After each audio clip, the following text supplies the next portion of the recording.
여러분 안녕하십니까. 주식승천 주쌤 김도영이 오늘 화요일 방송 책임지러 또 왔습니다. 벌써 저희가 9시로 시작한 지 60회를 맞이한다고 합니다. 곧 있으면 100회 또 기록을 하겠네요. 시청자분들의 사랑으로 열심히 준비하고 대응하고 있습니다. 오늘은요, 손을 보면 전반적으로 그 사람의 건강 상태를 짐작할 수 있고 본인도 볼 수 있다고 합니다. 자, 제가 말씀을 좀 드릴 테니까 여러분들 손을 이렇게 푸셔가지고요, 한번 보시면 좋겠는데요. 손에 땀이 많이 날 경우에는 갑상샘에 이상이 있다는 신호라고 하고요. 손바닥이 불그스레할 경우에는 간, 병변을 의심해 볼 수 있다고 합니다. 또한요, 제가 이 오프닝을 보면서 확인을 했거든요. 손가락 마디에 살이 많은 경우는 콜레스테롤이 높다. 그랬더니 맞네요. 네, 콜레스테롤 수치를 좀 저도 줄여야 될 것 같습니다.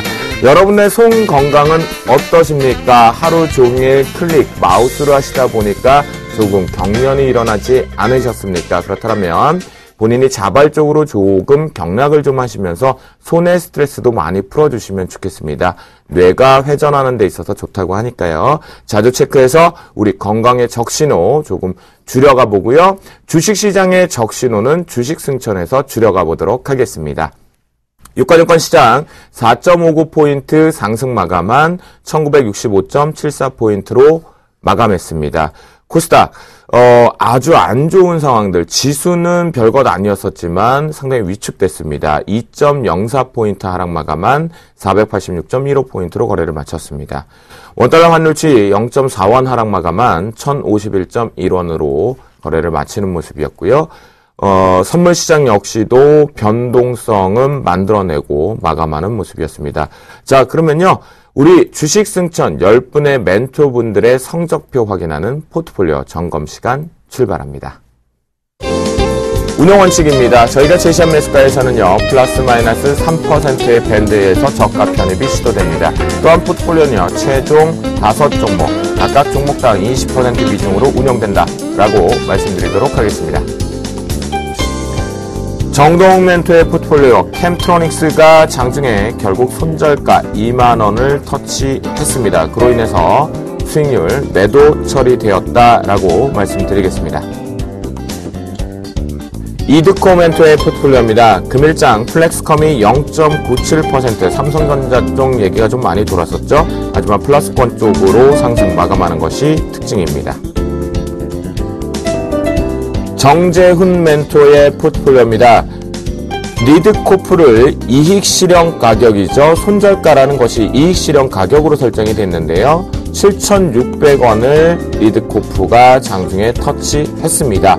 그로 인해서 확정 수익률 16.9%의 고수익으로 포트에서 당당하게 제외되었습니다. 축하드린다라고 말씀드리겠고요. 하리볼링스 72.3% 기록하네요. 이상로 멘토의 포트폴리오입니다. 벽산 2.11% 상승 마감하면서 21.3%를 기록합니다. 보유 의견 주셨습니다. 최명성 멘토의 포트폴리오입니다. LG이노텍 0.5% 상승 마감하는 모습입니다. 그래서 수익률 플러스권으로 들어왔네요. 이호열 멘토의 포트폴리오입니다. SGNG가 장중에 3,350원을 손절가를 터치했습니다. 그래서 신규 편입된 지 얼마 안 된 상황에서 포트 제외되었다라고 말씀드리겠습니다. 양순모 멘토의 포트폴리오입니다. 대우조선해양이요, 34,600원에 신규 편입되었고요. 또한 시젠 역시 63,000원에 4.5% 확정 수익률로 포트에서 제외되었습니다. 축하드린다라고 말씀드리겠습니다. 예병군 멘토의 포트폴리오입니다. 월요일장 승천주로 LIG 손해보험이 36,650원에 신규 편입 성공했습니다. 또한 SK네트워크스 2.84% 상승 마감하면서 수익률 플러스권으로 전환되었습니다. 나무르멘토의 포트폴리오입니다. KB금융 1.15% 상승 마감을 하면서 낙폭을 축소하는 모습입니다. 김용준 멘토의 포트폴리오입니다. 이라이콤 1.39% 상승 마감하면서 5.2%의 플러스 수익률을 기록합니다. 또한 신규 포트폴리오 종목 준비로 인해서 큐비스 내일장 시초가 이익 실현 의견을 주셨습니다. 큐비스 좀 더 갭상승 나와서 수익 좀 더 챙겨서 나왔으면 좋겠네요. 수익률 베스트입니다. 이상로 멘토의 벽산 2위로 올라왔습니다. 21.3%겠고요. 최명석 멘토의 스페코 17.9%로 3위입니다. 정재훈 멘토의 리드코프 16.9%로 오늘 포트에서 차익 실현 나왔다라고 말씀드리겠고요. 원익 IPS 2월 멘토가 13.3%로 5위를 기록합니다. 수익률 1위 한번 볼까요? 정재훈 멘토 뺏기지를 않고 있습니다. 하림홀딩스 72.3%로 당당하게 1위를 계속 기록하고 있네요. 명예전당의 아직까지 예병군 멘토의 성우전자가 24.2%로 포트에 현재 차익 실현 나와서 당당하게 금메달을 기록하고 있습니다. 네, 오늘 함께할 멘토분들 인사 먼저 드리도록 하겠습니다. 우리 교수님 김용준 멘토 그리고 부산사나이 나무르 멘토 함께하십니다. 안녕하십니까? 네, 안녕하세요. 네. 장이 참 오늘 같은 날은 같이 가줘도 좋았을 텐데라고 생각이 드는데요. 특히 중소형주 이보다 더 힘들 순 없다 싶습니다. 김용준 멘토 오늘 장 어떻게 바라보셨는지 한번 들어볼까요? 안 바라봤습니다. 네. 네. 안 바라보셨군요. 예. 요즘 너무 장이 힘듭니다, 진짜. 사실 이제 지나치게 지금 종목들이 이제 약세 국면들을 좀 보여주고 있는데, 특히나 이제 중소형주 쪽은요.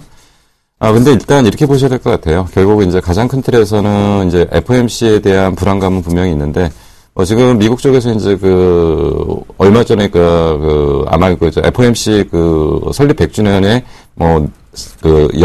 연내 한 4명 정도의 연례, FRB 의장들이 지금 나와서 같이 좀 나왔던 것 같은데, 그 자리에서 아마도 연내에 양쪽 하나 규모 축소 가능성은 그렇게 많지 않다라고 좀 아마 언급이 된 것 같습니다. 그럼에도 불구하고 이제 시장에서 못 믿는 거죠. 죽어도. 안 믿고 하여튼간 뚜껑 열어보겠다는 얘기가 좀, 되는 것 같고요.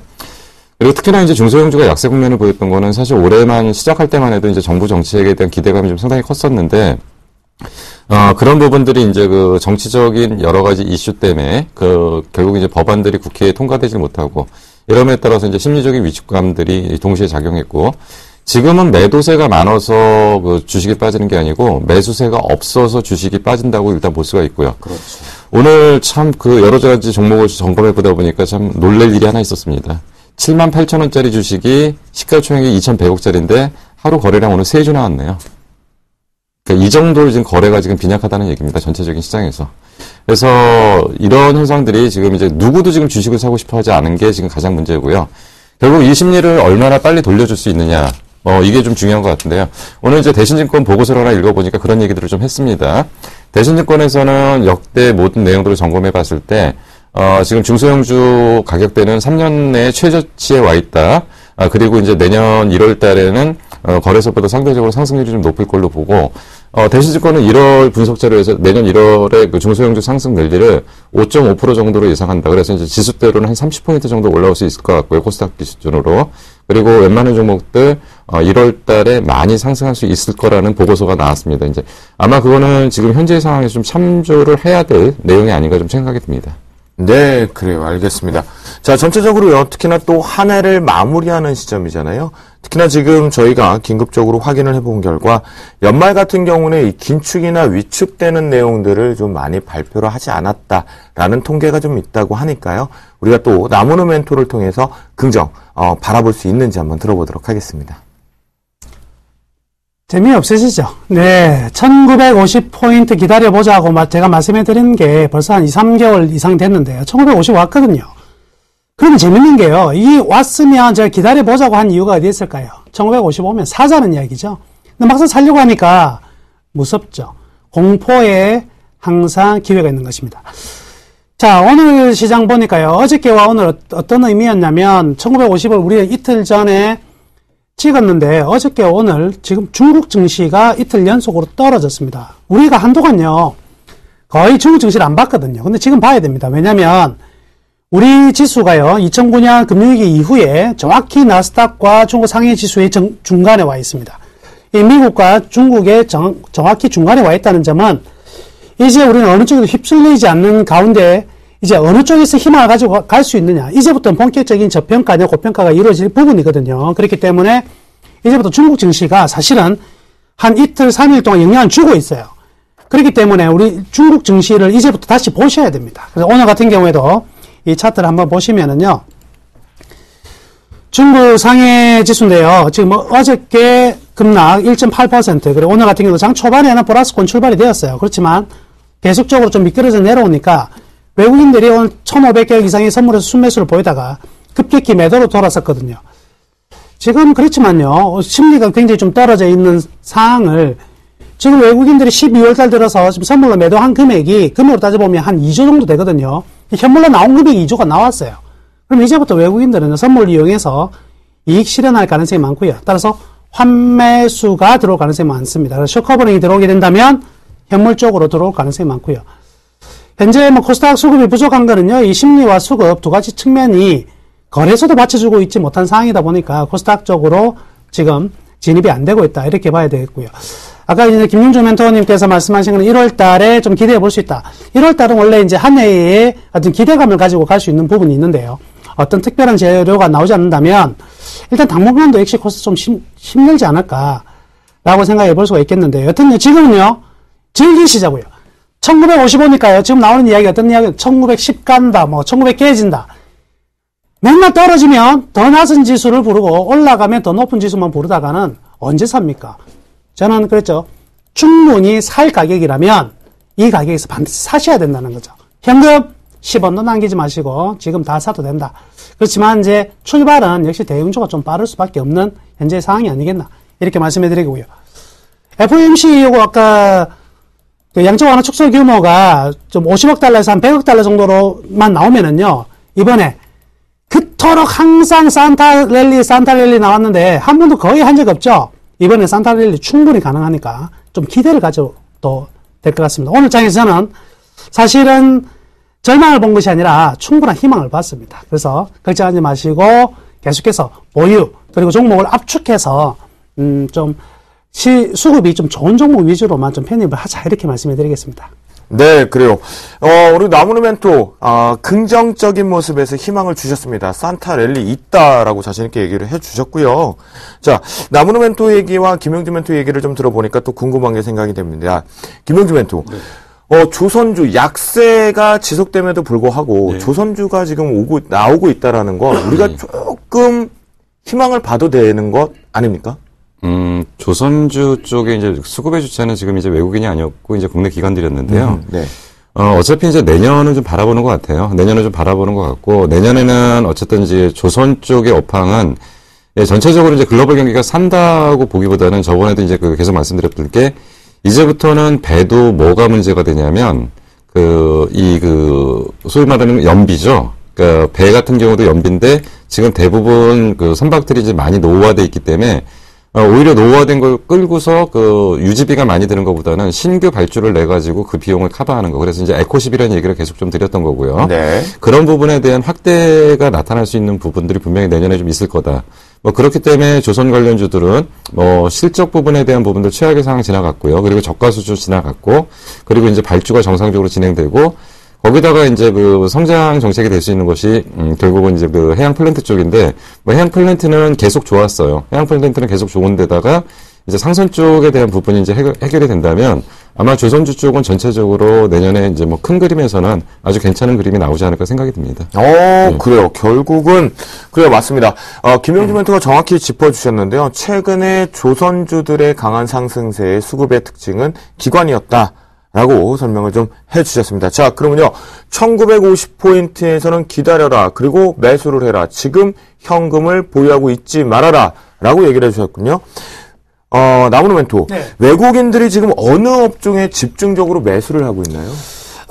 오늘 같은 경우에는요. 이 외국인들이 이제 매수한 면으로 본다면 아무래도 대형주 쪽인데 IT 쪽은 오늘 좀 빠져 있는 부분이고 오히려 최근에요. 금융주 쪽으로 이제 매수가 좀 들어오는 이런 부분들이 지금 나타나고 있습니다. 그래서 네. 외국인들의 성향을 보면은 좀 지금 최근에 매수하고 있는 부분은 장기적인 전망으로 매수를 하기보다는 일정하게 지금 현물 쪽에서는 매수가 거의 안 들어오고 있고요. 그다음에 선물 쪽에서의 움직임이 너무 강하다 보니까 아무래도 외국인들은 현재 뭐 전혀 이 종목으로 하는 것이 아니라 좀 시장에 대한 흐름이 나타나고 있으니까 외국인들 지금 매수하고 있는 종목에 큰 의미를 좀 안 두셔도 되지 않을까 이렇게 생각합니다. 그래서 외국인 따라가는 매매가 때로는 좋을 때가 있는데요. 지금 같은 지수에서는요, 여러분들이 역투자 전략을 구사하고 있는 네. 연기금 쪽의 매수 지금 같은 때는 꽤 중요하다 이렇게 보니까요. 연기금 쪽 계속 모아가는 종목들에 대해서 여러분들 같이 참여하시는 게 네. 좋을 것 같습니다. 자, 그러면요, 좀 짤막하게 두 분께 지금 시장에 화두가 되는 이슈 하나만 정리를 해볼게요. 지금 증권사들이 M&A 내용도 좀 있고요. 상당히 부실적도 많이 나오고 있고요. 자, 그 관점이라고 놓고 본다면, 과연 이 금융주 쪽에 우리나라에 상당히 한 해 한 축을 좀 갖고 있는 이 증권주, 앞으로 시장을 주도하면서 분위기를 호전시킬 수 있을까요? 결론적으로 먼저 말씀드리면요. 어렵다라고 봅니다. 왜냐하면 그 증권회사들이 해체 모여해가지고 이제 살 수 있는 방법들을 좀 찾아낼 수는 있다고 하는데 네. 사실은 증권주가 지금 너무 날림이에요. 그 회사들이 너무 많고요. 그러니까 이번에 이제 대표적인 사례가 이제 한명투자증권 같은 경우는 주문 실수로 한 540억 정도 결제 이행 못하다 보니까 그냥 날아가는 것 같거든요. 그러니까 이런 정도로 지금 증권업황들이 좀 취약한데 결국은 증권업종이 그 본격적으로 이제 자리를 잡고 가려고 한다면 결국은 그에 뒷받침되는 실적이 따라와야 되는데 지금 전혀 지금 수익 모델을 못 만들어내고 있어요. 증권회사들이. 그러면 해체 모임한다고 해서 뭐가 달라질 건 없거든요. 그리고 계속적으로 기대했던 게 이제 해치펀드 쪽인데 그쪽도 생각보다 시장이 좀 많이 안 열리고 있어요. 그러니까 이거는 상당한 좀 시간들이 좀 걸린다고 보고 그럼 현재 우리나라가 지금 이제 증권업 자체가 본격적으로 어떤 회복하고 이렇게 되기에는 좀 어려울 것 같고요. 그럼 거의 다 지금 이제 웬만한 중소 증권사들은 결국은 해체 모유가 아니라 그냥 없어져 버리는 거죠. 어디론가 흡수돼서 그냥 없어져 버리는 그런 형태가 될 거기 때문에 이게 뭐 M&A가 큰 이슈가 되지는 않을 걸로 판단이 됩니다. 그래요. 자, 그러면 남은의 멘토의 의견도 좀 살짝 들어보겠습니다. 결국 김용준 멘토는 지금 증권 섹터는 아니다라고 하셨고요. 남은의 금융 섹터는 좀 있다라고 얘기를 하셨거든요. 예. 근데 증권주. 증권주는 무조건 제외입니다. 예, 무조건 제외입니다. 예, 증권주는요, 교회를 좀 다녀야 돼요. 왜 증권적으로 교회를 다녀야 되냐면 거래대금이 11조를 넘어서야 됩니다. 11조 넘어서도요. 아하. 과거에 11조 때 형성되었던 영업이익 절대 낼 수가 없어요. 사실은요. 증권사들이 혼을 좀 나야 됩니다. 왜냐하면 지금 증권사들이 내놓은 여러 가지 뮤추얼 펀드라든지 과거에 보면 스파펀드, 뮤추얼 펀드 그리고 적립식 펀드 그 다음에 나온 게 랩 종류대로 다 팔아먹었어요. 그 랩 카운터 같은 경우는 95년도에 일본에서 굉장히 큰 히트를 쳤거든요. 그때 개방을 했어야 되는데 개방 안 하죠. 왜? 수수료를 안 갚는 게 훨씬 더 돈이 됐거든요. 그러니까 결국 뭐냐면 증권사들이 개인들을 너무나 많이 죽였죠, 사실은. 네. 그러니까 개인 투자자들이 부가 생겼으면 너도 나도 지금도 돈이 생기면 주식 투자를 하게 될 것인데 미국 같은 경우는 35% 일반 개인들의 증권 투자 비중이 그래 되는데 우리나라 왜 18% 못 넘었었냐면 주위에 돈 벌었다는 사람이 없잖아요. 주식하면 다 깨지니까. 근데 그 깨지게 만든 장본인 중에 하나도 또 증권사거든요. 은행이 IMF 터졌을 때 같은 경우에는 한 30개 정도 됐었는데, 이 압축시켜가지고, 초대형화 시켜가지고요. 지금 우리나라 4대 은행 같은 경우는 미국 4대 은행의 자산이요. 13%, 14%를 가지고 있습니다. 어마어마하게 대형화되어 있어요. 근데 은행이 지금 뭘 잘못하느냐. 돈을 한 번도 벌어본 적이 없어요. 그 부분이 이제 문제고요. 증권사는 돈을 벌 수 있는 그런 이제 브레인들은 분명히 가지고 있는데 뭐가 문제냐면 IMF 때 37개 정도 됐었거든요. 증권사가. 지금 60개가 넘습니다. 그러니까 합쳐가지고 자산 규모를 늘려야 될 상황인데 지금 우리나라 증권사 5대 증권사 다 합쳐가지고요. 미국 4대 증권사의 자산의 1.3%도 안 돼요. 이제 뭐예요? 전부 다 이게 똥가리 나가지고 현 수익 창출 구조 만들어내기 힘들어요. 그러면 저는 이제 무게를 두고자 하는 것은 역시 지금 은행 쪽, 금융지주사 쪽은 굉장히 강할 수 있지만 증권주는요, 그냥 시세놀이일 뿐이다. 이렇게 생각합니다. 네, 두 분 모두 다 정리를 좀 해주셨습니다. 업계도 초비상이 걸려 있는데 두 분의 시황관에서 증권준 아니라는 답을 주셨습니다. 여러분들 멘토링 좀 기억하시면 좋겠고요. 자, 두 분의 포트폴리오에서 핵심적인 한 종목에 대해서 점검을 한번 해보도록 하겠습니다. 김영주 멘토님? 네. 일단 제가 편입 제외하고 있는 오늘 편입 제외하기로 한 휴비스 쪽을 좀 설명드리겠습니다. 네. 휴비스 같은 경우는 실적이 상당히 좋음에도 불구하고 주가가 못 갔던 종목이죠, 대표적으로. 그리고 제가 좀 가장 강하게 좀 말씀드렸던 거는 신섬유 쪽을 좀 보자. 그래서 아라미드 섬유라는 얘기를 해드렸고요. 이것은 철보다도 강하고, 그리고 굉장히 불에도 강한. 그래서, 방화복으로도 사용되고요. 기타 등등 여러 가지 그런 쪽에서 신물질이 지금 되고 있는데, 얘네들이 이제 연산 1,000만 톤 정도 규모로 이제 올해 완성을 해놨고요. 그리고 이제 내년까지 이제 연산 5천만 톤 정도까지 지금, 증액, 규모를 늘리는데, 아마 이렇게 되게 되면은 아마 그 시장에서는 굉장히 관심이 좀 커질 것 같고요. 워낙 이제 지금 종목들이 나빠서가 아니고, 워낙 지금 분위기들이 중소형주 쪽에 수급도 좀 못 따라오고요. 충분히 내용들을 좀 반영을 못 해주는 종목들이 지금 너무 많습니다. 그래서 지금 시장은 어떤 현상이냐면 둘 중에 하나입니다. 이미 상승을 시켜놔갖고 항상 위쪽에 가 있는 종목은 만약에 빼게 되면은 자기네들의 손실 규모가 커지기 때문에 죽어도 주가를 방어를 하는 쪽에 한 축이 있고요. 그리고 또 한쪽은 바닥에 있는 건데 내용은 굉장히 좋음에도 불구하고 이거를 먼저 출발을 못 시키는 쪽에서 시간이 지나면 지날수록 어떤 현상이 벌어지냐면 방어를 해야 될 종목들은 계속 위쪽으로 억지로 끌고 가는 거죠. 그러다 보니까 고평가 현상들이 나타나고요. 그리고 저평가된 종목들은 계속적으로 출발을 안 시키니까 계속 괴리가 벌어지면서 시장이 조금만 흔들릴 때 빠지는 이런 상황들을 보이는데 네. 휴비스 같은 경우는 대표적으로 저평가 영역의 바닥권의 종목으로 좀 보시면 될 것 같고요. 그리고 이런 것들이 이제 상승 출발을 해갖고 본격적으로 시세 탄력을 붙이기 시작하면 굉장히 강할 수 있지만 지금은 빠르게 움직이질 않고 있다. 그것이 이제 조금 답답한 부분인데 아마도 곧 시장의 분위기가 반전되면 이런 것들이 제대로 빛을 발할 수 있을 거라고 판단이 되니까 저희는 규정상 포트에서 제외는 하고 있지만 네. 그냥 가지고 가시면 됩니다. 그냥 가져가시면 되고 좀 길게 보시면 좀 괜찮은 종목이 될 거라고 일단 판단이 됩니다. 네, 그래요. 여러분들 들으셨죠? 김영주 멘토가요, 휴비스 같은 경우는 더 홀딩해도 된다. 보유하고 가져가 보자라고 해주셨고요. 김영주 멘토가 만약에요, 이렇게 전략을 세워주셨으니까 공개 방송을 만약에 하시는 날요, 들어가서 채팅창에다 휴비스 계속 치시면서요, 좀 업황, 그리고 업종, 그 다음에 공부해보는 시간을 좀 가지시는 것도 상당히 좋을 것 같습니다. 자, 나무르 멘토의 포트폴리오에서 핵심 한 종목 한번 점검해 보도록 하겠습니다. 네, 이틀 전이죠. 지난주 금요일이 되겠네요. 순간적으로 이 손절가 터치하는 바람에 제 포트에서 빠진 종목이 하나 있습니다. 이 삼성물산인데요. 아하. 여러분들이요, 지금 최근에 제 손절 커팅을 좀 커트를 많이 하고 있는 부분인데 꼭 그러고 나서는 그 다음날부터 바로 올라가요. 그래서 제가 손절 라인을 건드려가지고 대신에 이제 손절 라인을 건드렸을 때 이 종목은 빼버리자라고 말씀해드렸던 게 두산중공업 4만원에 손절 라인 터치하고 이 종목 빼버리자 그랬죠. 그러고 나서 20% 더 떨어졌는데 나머지 종목들 제가 이제 추천했던 종목도 과거에 이제 SK 하이닉스 같은 경우 27,000원 깨졌을 때 손절 라인은 커트했지만 절대 파시지 마시라 했는데 결국 많이 올라갔죠. 마찬가지 개념입니다. 삼성물산 손절 라인 터치했지만 가지고 계신 분들은 계속적으로 보유하셔도 되겠습니다. 삼성물산, 삼성 지배구조 개편의 수혜주가 될 수밖에 없고, 현재는 은행과 건설업이 바닥에서 터닝하는 포인트다. 이렇게 말씀해 드릴게요. 그럼 한 종목만 더 짧게 말씀해 드리면은요. 네. 아까 이제 요즘에 외국인이 사고 있는 종목에 크게 관심은 둘 필요가 없다. 이렇게 말씀해 드렸었는데, 네, 그렇지만 관심을 줘야 되는 업종이 하나가 있습니다. 금융 말고요. 철강 업종인데, 지금 중국의 바오산 스틸 같은 경우는 1월 달에 철강 가격 인상하기로 지금 예정이 되어 있고요. 그다음 중국이 지난 11월 달에 철강성 수입 물량이요. 사상 최고치 기록했습니다.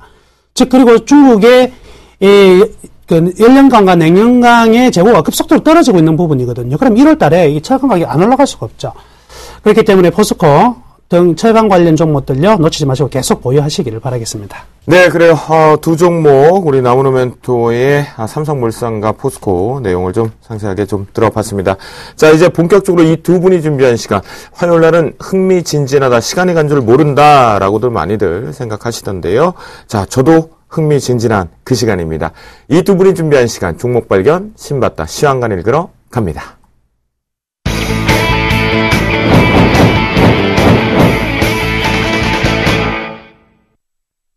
네, 두 분의 시황이 상당히 궁금한 시점이겠고요. 지금 중요한 시점이겠고요. 김용준 멘토가 준비를 하셨다고 하니까요. 우리가 한번 들어볼까요? 네. 삼성의 그 지배구조에 관련해가지고 좀 얘기를 좀 하려고 합니다. 삼성그룹 계열사 간의 그 대규모 지금 지분 변동이 지금 나타나면서 일단 그 배경에 지금 관심이 좀 쏠리고 있습니다. 우선 가장 눈에 띄는 부분은 결국은 삼성물산이 삼성 엔지니어링 지분을 좀 확대하고 있는 중인데요.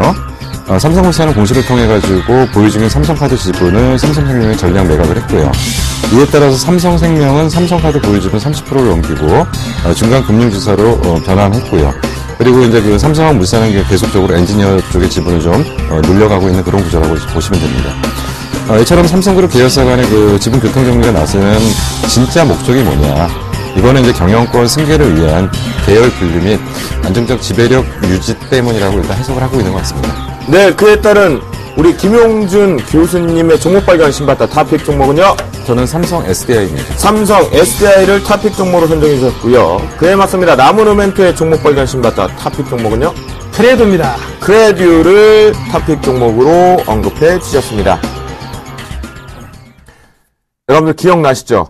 경제방송 최초로 삼성의 지배구조 가능성, 지금이 아니다. 하지만 관심 종목에 넣어놓고 추이를 지켜봐야 된다. 저희 바로 주식승천 서울경제TV에서만 했습니다. 다른 경쟁사 아직도 안 합니다. 자, 저번에도 분명히 말씀을 좀 드렸는데요. 이제 본격화 되나 봅니다. 네. 김용준 멘토를 통해서 한번 들어볼까요? 네. 사실 지난주에 상당히 지분들이 왔다리 갔다리 했어요. 예. 네. 그러니까 이제 우리가 이제 그거죠. 그러니까 결국은 이제 이건희 체제는 일단 뭐 우리가 어떤 식으로 보든지 이제 거의 마무리 국면으로 봐야 되는 거고요. 그러면 이제 그 차기에 이제 그 지배구조를 넘어가야 되는 그런 구조에서 지금 이제 최근에 좀 관심이 좀 느껴지는 게 뭐냐면 주식이 좀 왔다 갔다 하면서, 분명히 이제 시작은 먼저 하면 에버랜드부터 먼저 시작이 된 거죠. 네, 그렇죠. 에버랜드에서 시작이 돼서 그것들이 교통정리가 되는 과정에서, 결국은 이제 건설 쪽에 하나의 그룹화되는 거고, 그리고 이제 그 SDI를 중심으로, 이재용의 어떤 전자그룹의 재편 작업이 나타나지 않을까라는 얘기를 한번 저희가 했었던 거죠. 네, 그렇죠. 그래서 이제 얘네들이 이제 그 대부분 교통정리를 했는데 결국은 이제 가장 큰 포인트가 뭐냐. 그러니까 결국은 얘네들이 그 삼성전자를 갖다가 사실은 제일 좋은 게 삼성전자를 중심으로 지주회사 체제로 가는 게 가장 좋겠죠. 네. 근데 문제는 뭐냐면 비싸다 그러셨잖아요. 예, 삼성전자를 지배구조로 해서 홀딩스 개념으로 가려고 그러면 한 40조 정도 필요하대요. 네. 근데 걔네들 보니까 삼성 애들 40조 없을 것 같거든요. 네네. 저 있는데. 있으세요? 있으세요? 나오면서요? 뭐 그 정도 안 가지고 주식 투자하는 줄 몰랐어요, 필그나. 다들 그 정도 하는 거 아니에요? 네, 그래요. 그래서 이제 그 네. 막강한 비용을 과연 감당을 어떻게 할 거냐. 이게 지금 제일 궁금하죠. 네. 그리고 우리가 또 알고 싶은 거는 결국 그래서 뭐 사면 돈 버는데. 결국 그렇죠. 예, 그 부분이요. 네. 근데 이제 이게 지금 집중적으로 나오는 것 같아요. 나무르 멘토. 네. 이제 우리가 뭘 살지가 나오는 시점이죠. 예, 이제 우리가 지난번에 이제 첫 번째 뚜껑을 이제 열었고, 여기서부터 이제 한 개씩 진행되면서 삼성이 이제 어떠한 방식으로 가느냐. 그렇죠. 네. 이제부터 종목들이 이제 조금씩 반응을 시작할 것 같습니다. 그래서 원래 이제 크레드 같은 종목은 이제 중소형주인데, 제가 난데없이 이제 삼성물산, 제일모직 이런 이제 그 삼성 SDI가 일단 기본이고요. 제가 내년에 삼성생명도 신고가 나올 거라고 저는 판단하고 있거든요. 지금 이제 결국 지금 삼성에서는 이 건설 파트가 있고요. 중화학 파트, 그리고 전기전자 파트. 이 세 개가 가장 기본인데, 하나 지금 빠져 있었던 게 금융이죠. 근데 금융이 이제 우리 금산분리법 때문에 금융은 자기 혼자만의 금융을 자회사로 두는 금융지주사는 반드시 금융 밑에 합의 또 그 회사들을 두게 돼 있거든요. 그래서 중간 지주회사가 생길 수밖에 없습니다. 그래서 삼성생명이 이 길을 이제 걸었는데, 사실은요, 삼성생명이 지금 지분을 이번에 많이 가져가면서 자회사를 편입시킨 회사가 삼성카드인데, 의외로 삼성카드가요, 굉장히 좀 좋아질 가능성이 좀 많을 것 같습니다. 그래서 카드 회사들이 지금 삼성카드도 보면 주식이 완전 바닥인데, 점진적으로 좀 수혜를 좀 입을 것 같고요. 이제 이러한 이제 금융 지배 구조가 이제 생긴다고 해서 주가가 올라가는 것이 아니고, 여기서부터 이제 매출이나 당기순이익 방향이 어디로 나오느냐. 여기에 따라서 확 달라질 가능성이 많거든요. 그렇기 때문에 지주회사가 무조건 된다가 아니라 여기서 누가 실익을 얻느냐의 문제인 것 같고요. 저는 뭐 그래도 같은 경우에는 삼성 SDI가 지금 비상장 기업이기 때문에 한가리는 뭐 가능성 굉장히 희박한 상황이겠지만, 이제 크레드 쪽으로의 모의 상장도 충분히 가능한 상황 아니겠나. 모의 상장이 되지 않더라도 크레드 쪽으로의 이익은 좀 커질 가능성이 좀 많을 것 같고요. 어떤 이제부터 삼성의 어떤 지배 구조가 변화될 때마다 이제부터는 과거에는 어떻게 이제 지배 구조가 변할 것인가에 관심이 있었다면 지금은 변했을 때 이 기업은 어떻게 변할 것인가에 굉장히 관심을 많이 둘 수밖에 없기 때문에 주가가 이제부터 반응할 것으로 판단하고 그렇죠. 있습니다. 네. 그러니까 지금 그거죠. 이제 파는 다 우리 대충 그림은 나왔잖아요. 네, 그렇죠. 그러니까 건설 중심의 어떤 한 파트들 정리된 거고. 네. 그리고 이제 저번에도 한번 우리 웃으면서 얘기했지만 딸내미들도 좀 나눠줘야 되잖아요. 네. 그러니까 그쪽에서의 어떤 호텔 신라나 이런 것들이 이제 한 축을 차지했고. 자, 근데 이제 저는 왜 이제 삼성의 이제 핵심은 지금 어떻게 보고 있냐면 어쨌든 지금 이건희 회장이 올라와서 만든 건 전자죠. 그러니까 전자 쪽은 이건희 세대로 넘어가는 거고, 그리고 이제 이재용 세대로 넘어갔을 때는 전자 부분을 캐시카고 역할로 해서 새로운 어떤 발전들을 좀 시킬 거라고 보고, 저는 지금 가장 주력으로 보는 게 삼성이 바이오 쪽을 향후 그 시장의 핵심 쪽으로 지금 키울 걸로 지금 보고 있거든요. 네, 저도 마찬가지입니다. 예, 그래서 이제 지금 송도에다가 지금 이제 다 준비를 해놨잖아요. 네. 근데 이제 그놈의 삼성 바이오로직스는 비상장업체라는 게 문제고요. 근데 이제 거기에 관련된 기타 등등의 일들을 진행하면서 삼성 분명히 이제 이재용 쪽에서 그쪽에 대한 성장 정책을 쓸 건데, 또 한 가지는 삼성전자에서 가지고 있는 핵심적인 부분들을 IT 쪽을 집중하기 위한 어떤 방향들로서 삼성 SDI를 이용할 가능성이 굉장히 크다. 그래서 이제 전기나 이런 쪽보다는 삼성 SDI를 중심으로, 그러니까 앞으로 이제 삼성 SDI가 할 일이 좀 많이 있죠. 그러니까 어차피 그러니까 전지 쪽 사업을 주력으로 하니까 뭐 그게 이제 2차 전지가 되든 수소 전지가 되든 뭐 어떤 전지가 되든 태양 전지가 되든 그쪽의 핵심은 삼성 SDI가 될 거고, 그렇다고 한다면 그쪽으로 힘을 밀어줄 가능성이 굉장히 크다라는 거고, 삼성전자의 힘이 상당 부분 글로 넘어가고, 그리고 이제 이재용이가 지금 지분이 여기가 이제 거의 2배 정도 올랐잖아요. 네. 그러면 이제 전체적으로 판을 좀 그리기는 좀 쉬워졌다라고 일단 보여지니까 교통정리는 어느 정도 된 거 아닌가.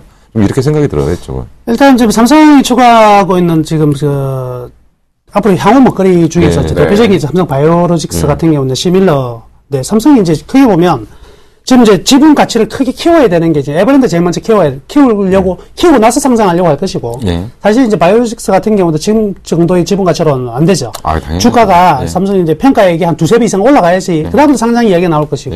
그다음 또 하나가 있다면 이 삼성 SDS입니다. 그래서 삼성 SDS가 이 ICT에 융합이 될 건데, 결국 저는 이런 생각이 들어요.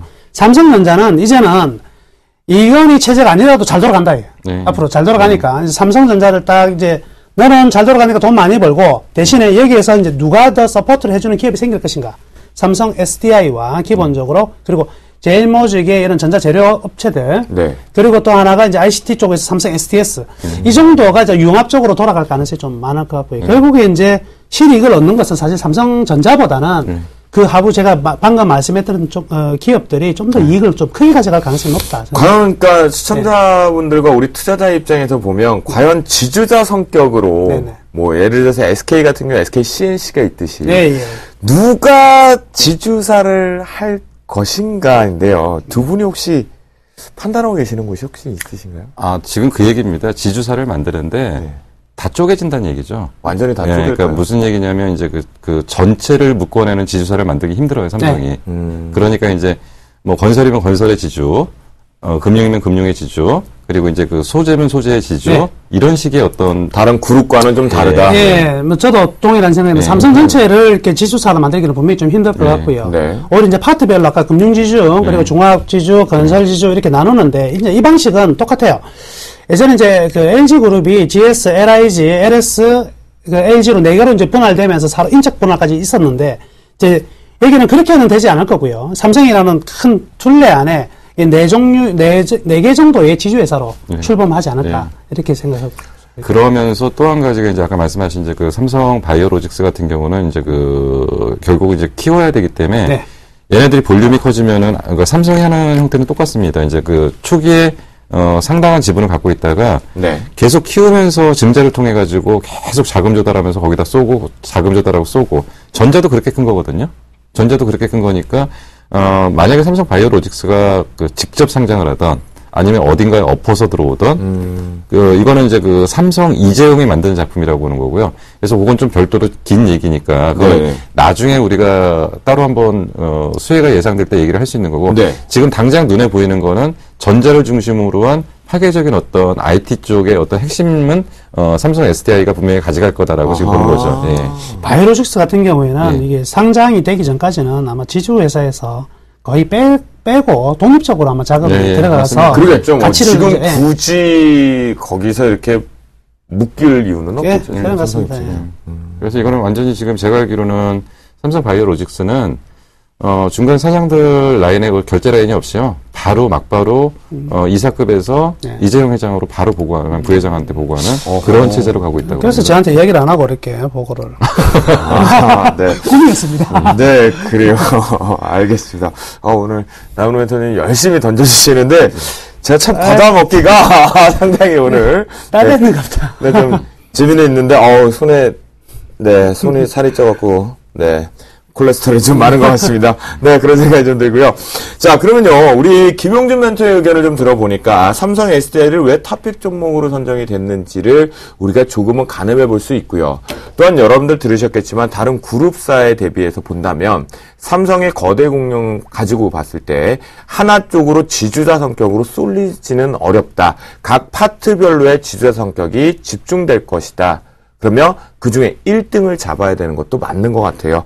조금 다른 그룹과는 다른 그림들을 그려놓고 있는 것 같고요. 그러면요, 나무누 멘토를 통해서요, 왜 크레듀가 탑픽 종목 가능성을 높게 보셨는지 한번 들어볼까요? 이제 워낙에 이제 제가 이제 1등주, 대형주 위주로 하다가 또는 가치주들을 또 좋아하시는 분들 계시잖아요. 그래서 그분들이, 야, 나무누 멘토는 맨날 뭐 대형주만 한다 이럴까 싶어서 조금 투자 금액이 작으신 분들이 좀 실익을 얻을 수 있는 종목으로 일단 크레듀가 수혜를 입을 가능성이 많다. 이게 주도주는 절대 아닙니다. 주도주는 절대 아닌데 충분히 이익을 낼 수 있는 종목이면 틀림이 없다 이렇게 생각합니다. 그래서 아까 말씀해드렸지만 이 삼성 SDS에서 지금 최근에 이 크레듀라는 회사의 지분을 굉장히 많이 늘렸어요. 그리고 특별 관계자들도 계속 지분을 늘리고 있는데 이 크레듀가 원래는 이제 온라인 교육업체였는데요. 이 삼성전자가 인수하면서 지금 이제 넘버원이 됐죠. 이제 메가스타드 이런 거하고 좀 다릅니다. 학생들을 대상으로 하는 것이 아니라 기업체, 뭐 HR 이런 쪽에 하는 기업인데 최근 같은 경우는 이제 세리 CEO라는 이렇게 각 기업체 최고 경영자를 대상으로 하는 교육 회사가 있었는데 그 회사를 인수합병 했거든요. 그러니까 이 시너지 효과가 굉장히 커질 가능성이 많고 결국 삼성 SDS가 가고자 하는 게 이 ICT 융합인데 그 속에서 지금 상장되어 있는 부분은 이 크레듀이기 때문에 크레듀를 통해서 본격적으로 좀 이제 성장시키고 테스트 해보는 이런 과정이 생기지 않을까. 그러다 보면 지금 크레듀의 주가를 보시면 뭐 거의 움직임이 전혀 없었거든요. 그렇기 때문에 지금은 끊임없이 이 방향과 저 방향에 대한 테스트 그리고 안에서 짜임새를 만드는 구조였다 이렇게 볼 수가 있겠고요. 따라서 이 종목 같은 경우에는 이제부터 좀 점진적으로 이 삼성의 지배구조 개편 그리고 삼성 SDS의 힘이 실리는 부분에서 좀 안정적인 상승이 충분히 좀 나타나지 않을까 이렇게 판단해 볼 수가 있을 것 같습니다. 네, 그래요. 크레듀, 그래요. 다른 시각적으로 좀 보는 것 같습니다. 자, 이제는 지난번에는 저희가 이제 관심 가져봐야 된다. 삼성도 지배구조 개편을 시작한다. 라는 얘기를 좀 했고요. 그리고 이제는 집중적으로 봐야 될 시점에서 매매 포인트도 될 것 같은데요. 김용준 멘토, 삼성 SDI 같은 경우는요. 네. 그럼 지금도 네. 투자의 관점에서 매수 들어가도 되는 관점이 당연히 상당히 매수를 들어가도 되는데 네. 이제 가격대를 조금만 좀 조정을 좀 받아야 될 것 같아요. 어허. 그 차트를 보고 잠깐만 좀 설명을 드리겠습니다. 네, 잠깐 안 하셔도 길게 해주셔도 됩니다. 그 시간 관계상 간략하게 하겠습니다. 지금 이게 주봉 차트인데요. 여기 보시면은 2004년도부터 2007년도, 8년도까지는 상당히 안 좋았습니다, 주가가. 근데 이때는 삼성 SDI가 어떤 회사였냐면, 그 디스플레이 업체였죠. 그러니까 대표적으로 CRT 철수하고 PDP에서 업황 망가지면서 상당히 안 좋았던 회사인데, 최근에 주가가 올라온 건 뭐냐면, 이제는 전지업체를 바꾼 겁니다, 회사를. 그렇죠. 완전히 바꿨고, 그리고 그 디스플레이 관련 쪽은 완전히 이제 그 회사에서 분리를 시켜버린 거죠. 그리고 이제 계속적으로 이제 강조드렸던 부분이 결국 이제 내년에는 어차피 전지 시장이 확대될 수밖에 없다. 그게 태양 전지가 되던, 2차 전지가 되던, 어떤 전지가 되든지 확대될 수밖에 없는 시장이고요. 전지 쪽에서는 거의 지금 이제 LG화학하고 이제 그 국내에서 양대 산맥이고요. 사실 전지 쪽은 또 우리나라에서 양대 산맥이라는 것은 세계에서 1, 2위라고 보시면 됩니다. 가장 경쟁력이 높은 회사들이고요. 그래서 이제 전지 확대의 그 최대의 수혜가 좀 될 것 같고요. 그래서 이제 뭐 그 차트로 잠깐 보시면 한 15만 원 정도는 하방을 잡을 것 같다는 거기 때문에 지금 오늘 기준으로 이제 16만 5천 원, 그리고 장도 좀 불안하고 그러니까 아마 이 정도 들어오면은 아마 내년을 대비해서 눈 감고 사시면 될 것 같고요. 저는 사실 개인적으로 내년에 사실 삼성 SDI는 한 30만 원 정도 보고 있습니다. 충분히 갈 수 있다고 보고요. 저 하다가 순간적으로 일본어 나올 뻔했습니다. 그러니까 그 30만 원이라는 거는 절대로 지금 고평가 영역이 아니고요. 그러니까 내년 전지 시장의 확대를 본다면 충분히 가능한 시장이고, 그러니까 이제는 삼성전자가 주도주가 아니라 삼성그룹 내에서 IT 쪽에 삼성 SDI가 주도주가 될 가능성이 굉장히 큽니다. 예. 그래요. 알겠습니다. 사실 뭐 옛날에 삼성정관 생각하시면 안 되죠. 삼성 SDI는 이제 옛날에 삼성정관하고는 전혀 다른 30만 원 조금 보수적으로 잡으셨네요.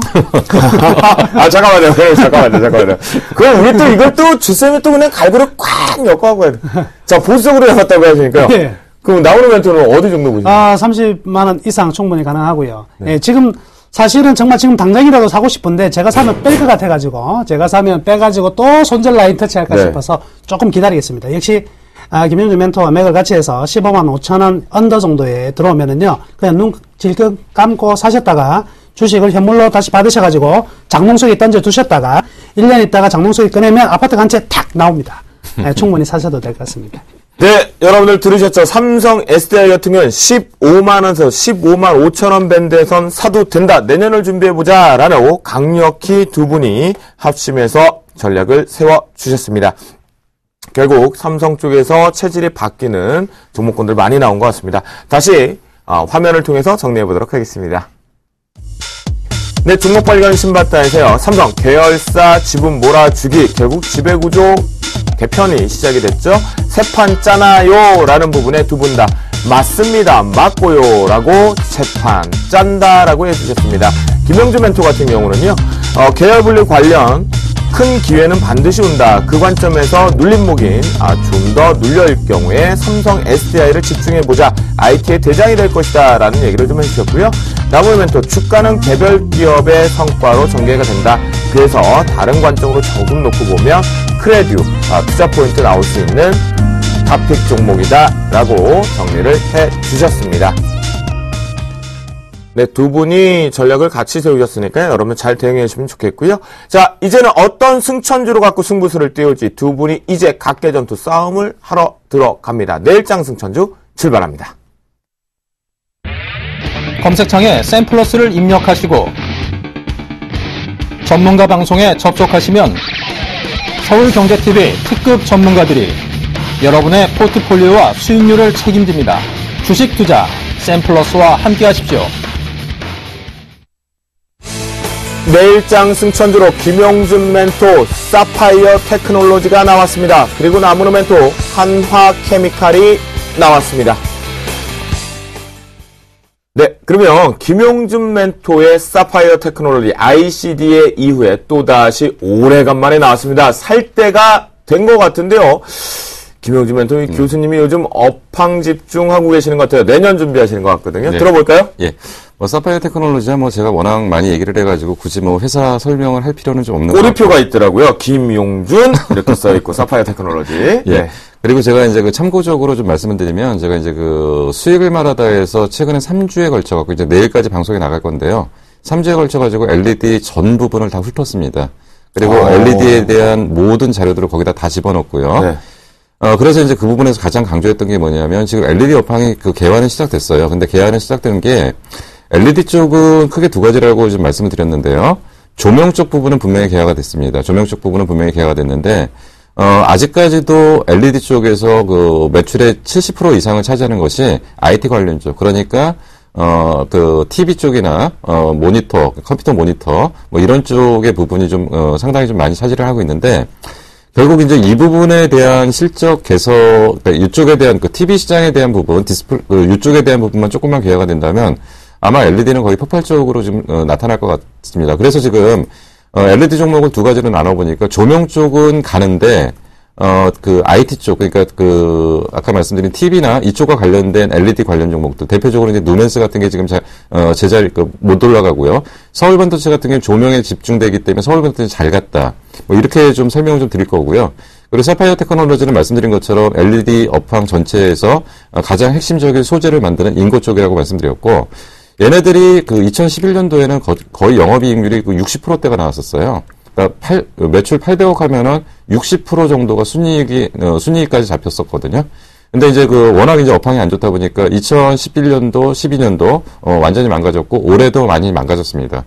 근데 이제는, 재고가 쌓여있던 업체들이 재고 소진이 거의 끝났기 때문에 이제 앞부분을 발주가 나와야 돼요. 앞부분을 발주가 나와야 되기 때문에 소재 업체들이 지금 4분기를 기준으로 가동률 100%로 올라왔습니다. 지금 사파이어 테크놀로지가 거의 가동률 30%대에서 4분기에 지금 가동률 100%로 올라왔고요. 여기에는 플러스 애플에 대한 카메라 렌즈 쪽 채택에 따른 매출 증가 효과도 분명히 나타납니다. 그래서 아마도 4분기에는 업황이 턴을 할 것 같고요. 내년에는 본격적으로 이쪽이 돌아갈 것 같다. 그래서 지금 현재 가격대는 차트 안 좋죠. 주가 흐름 안 좋죠. 근데 지금 잠깐 차트만 좀 보고 말씀드릴게요. 네. 지금 차트 안 좋은데요. 전자점 무너질 수 있다고 봅니다. 전자점 무너질 수 있다고 보는데 크게 신경 안 쓰고요. 이 가격에 지금 사시면 될 것 같고요. 그리고 목표가는 5만원 정도로 지금 제시를 하겠습니다. 그 앞부분에서 차트 보시면 맨 위에 자리, 여기까지 올라가는 자리를 5만원까지 지금, 제시를 할 거고요. 그리고 손절 라인은, 지금 손절을 사실은 할 생각은 전혀 없는데, 혹시라도 3만원이 깨지는 29,500원까지 내려온다면, 그때는 한번 투자 관점에서 다시 한번 좀, 재평가를 좀 해보도록 하겠습니다. 네, 그래요. 김영주 멘토의 사파이어 테크놀로지 투자 포인트보다는 지금 기업 부분은 많이들 들으셨다. 그 관점에서 업황 쪽을 같이 읽어주셨고요. 그에 따라서 우리가 매매 포인트까지 차트를 통해서 정리해 봤습니다. 나무는 멘토 2에 맞섭니다. 한화케미칼이거든요. 들어볼까요? 네, 지난번에 우리 하나케미칼 한번 잘 해먹었습니다. 그죠? 기억나십니까? 그러고 나서, 자, 이때 요 차트 한번 먼저 보면서 설명해 드릴게요. 우리 지금 지난번 18,000원에 매수했다가 지금 22,000원 이 정도 가격이 왔을 때 우리 매도하자 이랬는데요. 그 매도한 이후에 더 올라갑니다. 그러니까 대부분의 사람들이 매도하면서 더 올라가게 되면 손이 안 나갈 수가 없어요. 더 가네. 이럴 때 제가 23,000원, 24,000원 올라갈 때 무방과 이런 우리 대박 플러스 같은 프로를 통해서 계속 말씀해 드렸거든요. 저는 두 번 다시 오고 2만원 밑에 들어오기 전까지는 안 산다 이렇게 말씀해 드렸었거든요. 기다려라. 때가 반드시 온다. 근데 만약에 지금요 2만원 밑에 들어왔어요. 때가 됐거든요. 사라고 하면 또 안 사요. 희한하죠. 사람들이 올라갈 때는 많이 갈 것 같은데 살 가격이 오면은요 이제 무서워서 못 산다고요. 떨어져서. 그렇게 생각하시면 안 된다. 우선 하나케미칼 같은 경우에는요 지금 우리나라에서 외국 기업을 인수해가지고 전부 다 미운 오리 새끼 3마리가 있었습니다. 그 하나가 뭐냐면 두산의 밥캣이고요. 하나의 큐셀. 이 대표적인 부분이거든요. 그렇지만 지금 두 회사가요, 완전히 변하고 있습니다. 큐셀 같은 경우에는요, 지금 이 셀 분야에 대해서는요, 세계 이제 2, 3위권인데 굉장히 다시 지금 점진적으로 이익이 좋아지고 있거든요. 그럼 자, 여기에 보시면 지금 하나케미칼의 이제 실적적인 측면을 보면 매출액이 떨어지다가 이제 다시 살짝 턴하는 부분이거든요. 그럼 하나케미칼은요, 항상 매출액 증가와 이익의 증가는 맥을 같이 했던 기업입니다. 그런데 보시면 매출액이 줄어드는 동안에 영업이익이 굉장히 많이 가파르게 떨어졌죠. 이 큐셀 때문에 그렇거든요. 이 먹고 나서 정말 쓰라린 고생을 했다는 거죠. 근데 큐셀이 하나케미칼보다 먼저 살아나고 있어요. 그렇다고 본다면 자, 급격한 이익 성장이 나올 가능성이 많고 매출액 또한 증가될 가능성이 많다. 이렇게 봐야 될 것입니다. 네. 그러다 보니까 지금 여기 보시다시피 ROIC가 먼저 움직이게 되는데 이게 자기 투하 자본 대 순수한 세금을 제외한 영업이익률인데요. 이 급격히 턴이 되는 모습이 먼저 나오고 있습니다. 그러면 이 기업의 내부적인 부분은 이미 투자는 다 했고 이제부터 결실을 가져갈 때가 되었다라는 것을 이제 보여준다 이렇게 봐야 될 것이고요. 그에 따라서 이제 밸류에이션을 측정해 봤을 때 재밌는 흐름이 나오는데요. 네. 이게 6개월 동안 손실 제로 매수 가격이요. 15,550원이 나오는데 지난번에 15,554원이 나왔어요.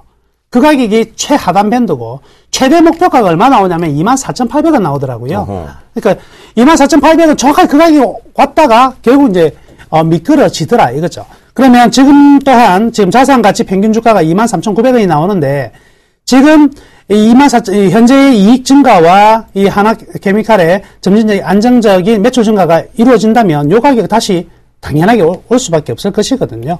그래서 매수 가격 19,700원, 제가 원했던 2만원 이하 가격이 왔죠. 19,700원에 매수를 해보자. 1차 목표는 아까 적정 주가가 23,900원이니까 24,000원 선으로 좀 높게 잡겠습니다. 대신 손절매가는 18,300원으로 손절매가 잡고요. 만약 손절매를 하게 되면 그 다음 매수가 15,000원, 우리 손실 제로 주가만 기억을 하셨다가 매수를 다시 재매수하는 타이밍을 잡으시면 될 것 같습니다. 네, 그래요. 저희가 사파이어 테크놀로지 그리고 한화케미칼까지 잘 들어보았습니다. 여러분들 멘토링 잘 따라하시면 좋겠고요. 이 두 분과 함께 저희도 스튜디오를 떠나서 따뜻한 집으로 가야 될 시간인 것 같습니다. 그 전에 앞서서요, 저희가 고지인 내용이 하나가 좀 있습니다. 네, 예비연금 멘토가요, 지금 공개방송을 바로 진행을 하신다고 합니다. 예각의 스마트 증권 강의라는 주제와 함께 매주 화요일 밤 10시에 진행이 되고 있죠. 지금 바로 조금 쉬셨다가 접속을 해주시면 됩니다. 샘플러스 또는 서울경제TV를 통해서 샘플러스를 들어오시면 공개방송 무료로 참여하실 수 있겠습니다. 예각 기법 많이 배우시고요. 김용준 멘토와 나무누 멘토와 함께한 시간은 여기까지인 것 같습니다. 추쌤도 여기서 물러가겠고요. 시청자 여러분들 편안한 밤 보내시고 감기 조심하시고 여기서 정신 똑바로 차리면 우리 계좌는 승천됩니다. 시청자 여러분 편안한 밤 보내십시오. 감사합니다.